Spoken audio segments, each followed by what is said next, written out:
ایک بات اور آپ کو یہ کہنی ہے کہ علماء کرام جو ہیں وہ آزادانہ کام کریں.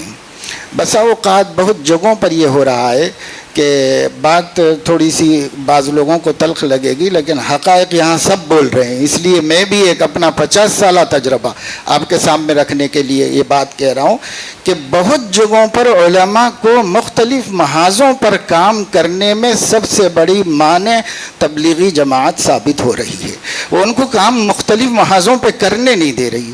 ان بیچاروں کا اپنا ماننا یہ ہے کہ ان کے ہی ایک راستے سے آئیں. میں اس کی ایک چھوٹی مثال آپ کو دینا چاہتا ہوں. جب میں حفظ کر رہا تھا ہردوئی میں، اس وقت میں ایک طالب علم ہردوئی ہی سے پڑھ کے دیوبند سے فارغ ہو کے دعوت و تبلیغ میں سال لگا کے آئے اور حضرت سے یہ شکایت کرنے آئے کہ آپ کے مدرسے میں دعوت کا کام نہیں ہوتا ہے. اس پر حضرت بہت سی مثالوں سے ان کو سمجھا رہے تھے، صبر سے اپنے ہی شاگرد کو. ایک مثال یہ دی کہ تمہارے گاؤں میں جامع مسجد ہے نا؟ کہا ہاں. اس جامع مسجد میں آنے کے کتنے راستے ہیں؟ تو انہوں نے کہا 3 راستے ہیں، داہنے بامنے سے راستہ ہے.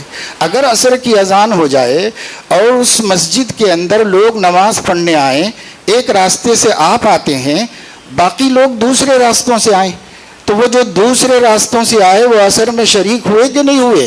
تو مجھے اب تک اچھی طرح یاد ہے کہ انہوں نے کہا کہ میں تو یہی کہوں گا کہ میں جس راستے سے آیا اسی سے آنے والے کی نماز ہوئی. یہ چیز اب بڑھتے اتنی ہو گئی ہے کہ کئی مہاراشٹر میں تو اس قدر مشکلات ہیں کہ کوئی کام کسی دوسرے کو کرنے ہی نہیں دیا جا رہا ہے. تو میں علماء سے اللہ کے نام پر اپیل کروں گا، دعوت و تبلیغ کا مکمل ساتھ دیجیے، بھرپور ساتھ دیجیے، باہر سے دیجیے، اور آپ جو ہے اپنا کام، اپنی ذمہ داریوں کو تمام محاذوں پر دین کو زندہ کرنے کے لیے سنجیدہ ہو جائیے اور اس طرح کام کیجیے. یہ ایک بڑی مشکل میرے سامنے ہے، اس وجہ سے میں نے یہاں بیان کر دی. گو یہ ہے کہ آپ کا تجربہ اس کے خلاف ہو، میں کسی سے اختلاف نہیں کرتا.